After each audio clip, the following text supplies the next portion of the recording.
I have a confession to make. But first, I want you to make a little confession to me. In the past year, I want you to just raise your hand if you've experienced relatively little stress. Anyone? How about a moderate amount of stress? Who's experienced a lot of stress? Yeah, me too. But that is not my confession. My confession is this. I am a health psychologist, and my mission is to help people be happier and healthier. But I fear that something I've been teaching for the last 10 years is doing more harm than good, and it has to do with stress. For years, I've been telling people stress makes you sick. It increases the risk of everything from the common cold to cardiovascular disease. Basically, I've turned stress into the enemy. But I've changed my mind about stress. And today, I want to change yours. Let me start with the study that made me rethink my whole approach to stress. This study tracked 30,000 adults in the United States for 8 years. And they started by asking people, how much stress have you experienced in the last year? They also asked, do you believe that stress is harmful for your health? And then they used public death records to find out who died. Okay, some bad news first. People who experienced a lot of stress in the previous year had a 43% increased risk of dying. But that was only true for the people who also believed that stress is harmful for your health. People who experienced a lot of stress but did not view stress as harmful were no more likely to die. In fact, they had the lowest risk of dying of anyone in the study, including people who had relatively little stress. Now, the researchers estimated that over the 8 years they were tracking deaths, 182,000 Americans died prematurely, not from stress, but from the belief that stress is bad for you. That is over 20,000 deaths a year. Now, if that estimate is correct, that would make believing stress is bad for you the 15th largest cause of death in the United States last year, killing more people than skin cancer, HIV, AIDS, and homicide. You can see why this study freaked me out. Here I've been spending so much energy telling people stress is bad for your health. So this study got me wondering, can changing how you think about stress make you healthier? And here the science says yes. When you change your mind about stress, you can change your body's response to stress. Now, to explain how this works, I want you all to pretend that you are participants in a study designed to stress you out. It's called the social stress test. You come into the laboratory, and you're told you have to give a 5-minute impromptu speech on your personal weaknesses to a panel of expert evaluators sitting right in front of you. And to make sure you feel the pressure, there are bright lights and a camera in your face, kind of like this. And the evaluators have been trained to give you discouraging nonverbal feedback, like this.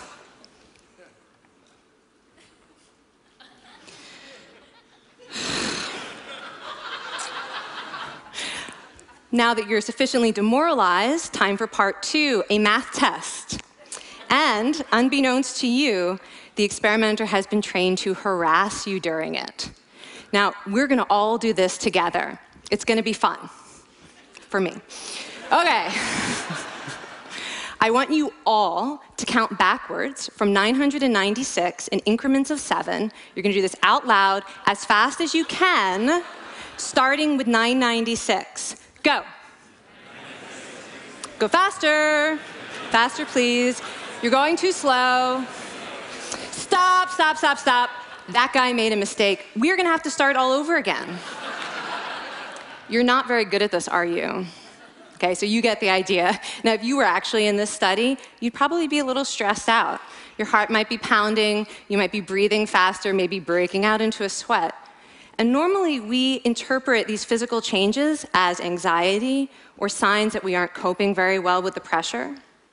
But what if you viewed them instead as signs that your body was energized, was preparing you to meet this challenge? Now, that is exactly what participants were told in a study conducted at Harvard University. Before they went through the social stress test, they were taught to rethink their stress response as helpful. That pounding heart is preparing you for action. If you're breathing faster, it's no problem. It's getting more oxygen to your brain. And participants who learned to view the stress response as helpful for their performance, well, they were less stressed out, less anxious, more confident. But the most fascinating finding to me was how their physical stress response changed. Now, in a typical stress response, your heart rate goes up and your blood vessels constrict like this. And this is one of the reasons that chronic stress is sometimes associated with cardiovascular disease. It's not really healthy to be in this state all the time. But in the study, when participants viewed their stress response as helpful, their blood vessels stayed relaxed like this. Their heart was still pounding, but this is a much healthier cardiovascular profile. It actually looks a lot like what happens in moments of joy and courage. Over a lifetime of stressful experiences, this one biological change could be the difference between a stress-induced heart attack at age 50 and living well into your 90s. And this is really what the new science of stress reveals, that how you think about stress matters. So my goal as a health psychologist has changed. I no longer want to get rid of your stress. I want to make you better at stress. And we just did a little intervention. If you raised your hand and said you'd had a lot of stress in the last year, we could have saved your life. Because hopefully the next time your heart is pounding from stress, you're going to remember this talk, and you're going to think to yourself, this is my body helping me rise to this challenge.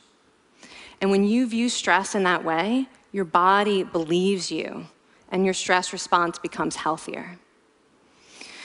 Now, I said I have over a decade of demonizing stress to redeem myself from. So we are going to do one more intervention.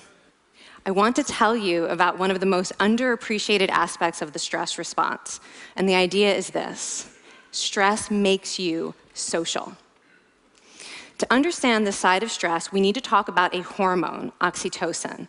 And I know oxytocin has already gotten as much hype as a hormone can get.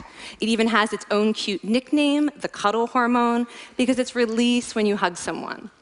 But this is a very small part of what oxytocin is involved in. Oxytocin is a neurohormone. It fine-tunes your brain's social instincts. It primes you to do things that strengthen close relationships. Oxytocin makes you crave physical contact with your friends and family. It enhances your empathy. It even makes you more willing to help and support the people you care about. Some people have even suggested we should snort oxytocin, right, to become more compassionate and caring. But here's what most people don't understand about oxytocin. It's a stress hormone. Your pituitary gland pumps this stuff out as part of the stress response. It's as much a part of your stress response as the adrenaline that makes your heart pound. And when oxytocin is released in the stress response, it is motivating you to seek support. Your biological stress response is nudging you to tell someone how you feel instead of bottling it up. Your stress response wants to make sure you notice when someone else in your life is struggling so that you can support each other. When life is difficult, your stress response wants you to be surrounded by people who care about you. Okay, so how is knowing this side of stress going to make you healthier? Well, oxytocin doesn't only act on your brain, it also acts on your body. And one of its main roles in your body is to protect your cardiovascular system from the effects of stress. It's a natural anti-inflammatory. It also helps your blood vessels stay relaxed during stress. But my favorite effect on the body is actually on the heart. Your heart has receptors for this hormone. And oxytocin helps heart cells regenerate and heal from any stress-induced damage. This stress hormone strengthens your heart. And the cool thing is that all of these physical benefits of oxytocin are enhanced by social contact and social support. So when you reach out to others under stress, either to seek support or to help someone else, you release more of this hormone, your stress response becomes healthier, and you actually recover faster from stress.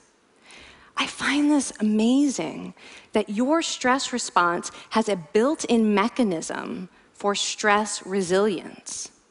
And that mechanism is human connection. I want to finish by telling you about one more study. And listen up, because this study could also save a life. This study tracked about 1,000 adults in the United States, and they ranged in age from 34 to 93. And they started the study by asking, how much stress have you experienced in the last year? They also asked, how much time have you spent helping out friends, neighbors, people in your community? And then they used public records for the next 5 years to find out who died. Okay, so the bad news first. For every major stressful life experience, like financial difficulties or family crisis, that increased the risk of dying by 30%. But, and I hope you are expecting a but by now, but that wasn't true for everyone. People who spent time caring for others showed absolutely no stress-related increase in dying, 0. Caring created resilience. And so we see once again that the harmful effects of stress on your health are not inevitable. How you think and how you act can transform your experience of stress. When you choose to view your stress response as helpful, you create the biology of courage. And when you choose to connect with others under stress, you can create resilience. Now, I wouldn't necessarily ask for more stressful experiences in my life, but this science has given me a whole new appreciation for stress. Stress gives us access to our hearts. The compassionate heart that finds joy and meaning in connecting with others. And yes, your pounding physical heart working so hard to give you strength and energy. And when you choose to view stress in this way, you're not just getting better at stress, you're actually making a pretty profound statement. You're saying that you can trust yourself to handle life's challenges. And you're remembering that you don't have to face them alone. Thank you. Thank you.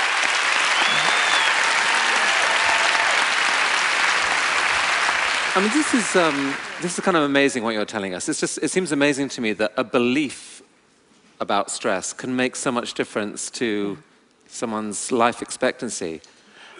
How would that extend to advice? Like if someone's making a lifestyle choice between, say, a stressful job and a non-stressful job, does it matter that which way they go, that it's equally wise to go for the stressful job so long as you believe that you can handle it in some sense? Yeah, and one thing we know for certain is that chasing meaning is better for your health than trying to avoid discomfort. And so I would say that's really the best way to make decisions, is go after what it is that creates meaning in your life and then trust yourself to handle the stress that follows. Thank you so much, Kelly. Thank you. That's really cool.